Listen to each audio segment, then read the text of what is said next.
Disney Plus is the hot new toy in class, but the question is, at $6.99 a month or $69.99 a year if you're going for the discount, today's question, is it worth it? Let's make this clear right up front. No one is paying me to say what I'm about to say, and to prove it, Disney might not even like what I'm about to say. So, that being said, let's go. Let it go, let it go. There's no doubt that for the moment, Netflix seems to be the biggest kid on the block, so keeping that in mind, the cheapest way you can currently get Netflix is $8.99 a month, and that's not even with HD quality enabled. Unless, of course, you're like most of us who just happens to be a friend or family member to someone else's account who's actually footing the bill. Or maybe you opened a million trillion accounts with a million trillion fake emails. Then if that's the case, who cares? You have Netflix for free. But if you happen to be one of the ones footing the bill, you may want to pay close attention to this next part. You also might be saying, I'm happy with my Netflix show, why do I need a switch? Well, look at this. 40% of all of Netflix's entire watch time, or basically views, is made up of content that's owned by Disney, AT&T, and Comcast. Why does that matter? Because all these companies are making their own streaming service, and they're taking back their shows. At least, I got to see you one last time. Disney already started doing this and continues to take their shows and their movies back from Netflix and putting them obviously on their own platform, Disney Plus. So chances are your favorite show is leaving Netflix anyways. Mine would be The Office. No way. And yeah, they're leaving too. Yep. Yes, we are. Wow! On top of that, Disney Plus will even have Star Wars. The future is here and you don't have to cover your walls in your dining room with DVDs and Blu-rays anymore.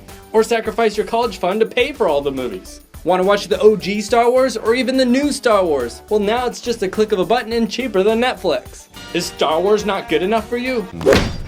That's not good enough! Well, first off, shame on you for thinking that. But the list is just getting started. They also have everything Marvel from the beginning of Iron Man to the death of... Spoiler. Then we have Pixar, who dropped all their movies there. All their movies. And then for the tree huggers, we have some National Geographic, we have documentaries, family films, and even non-Disney TV shows like The Simpsons. Because as you know, Disney owns Fox now.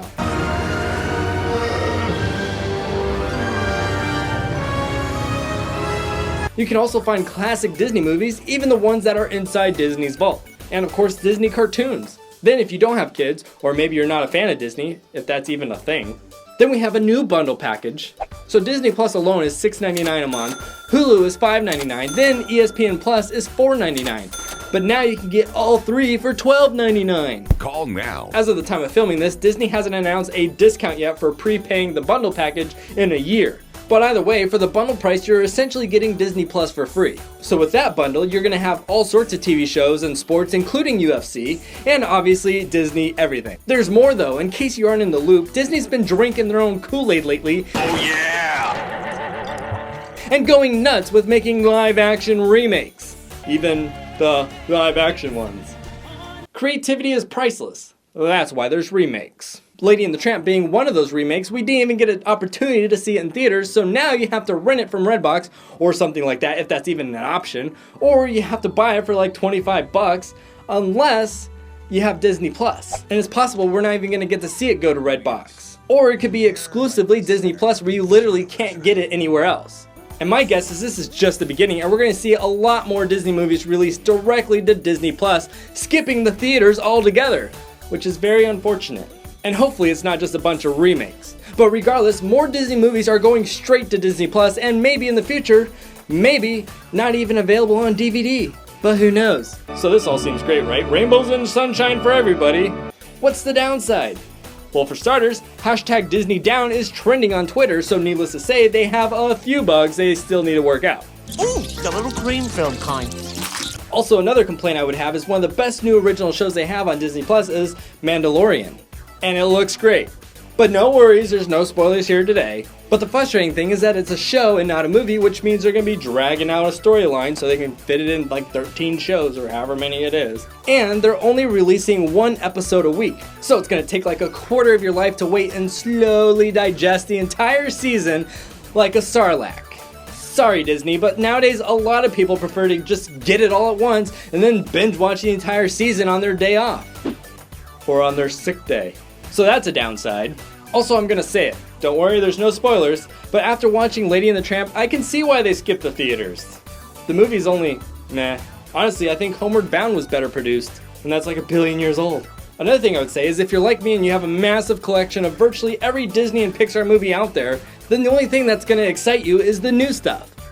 New toys! So then from that perspective, unless Disney keeps dumping in new stuff and not already made stuff, then you're gonna run out of things to watch pretty fast. So maybe it's not time to close down your Netflix just yet. So what's the first thing that you watched on Disney Plus? Or if you haven't been on there yet, what's the first thing you plan on watching? For me, it was The Mandalorian. All that being said, it's always perfect if it's free. If you're a Verizon Wireless customer, you can get a year of Disney Plus for free. Of course, because it's Verizon Wireless though, I don't even have to look to tell you it's probably got a ton of strings attached. They're gonna get ya. Then if that doesn't tickle your fancy, Disney Plus has a 7-day free trial. Careful though, you do have to provide a credit card to get that 7-day trial. And even though they don't charge you until after the 7 days are over, you're playing with fire. And I personally haven't tried the trial, I just signed up for the annual rate so I could get the discount, so I don't know how difficult it is to cancel your trial. But if you have to contact them in order to cancel it, the line for customer service right now makes Disneyland's worst day for lines look like paradise. To me, both of these options seem a little bit shaky, and like they say, if you play with the snake, you're gonna get bit. Hold it, cow! I would suggest waiting until all the first season of Mandalorian is out so that way you can watch the entire season at least, and that will also give Disney time to fix some of these bugs that they have. Oh well, Hakuna Matata. So you're gonna maximize your trial. Plus they'll probably have new shows by then. So all the obvious goods and bads I see right out of the gate, I would say Netflix is probably shaking in their boots right now. Because once Disney gets their act together and more content enters the gateway, original content, we're gonna see the floodgates open for subscribers. Alright, let me know what you think of Disney Plus. Subscribe so you don't miss our next adventure, and remember, most importantly of all, gents and gentlets, share a smile, they are contagious. And don't forget to subscribe.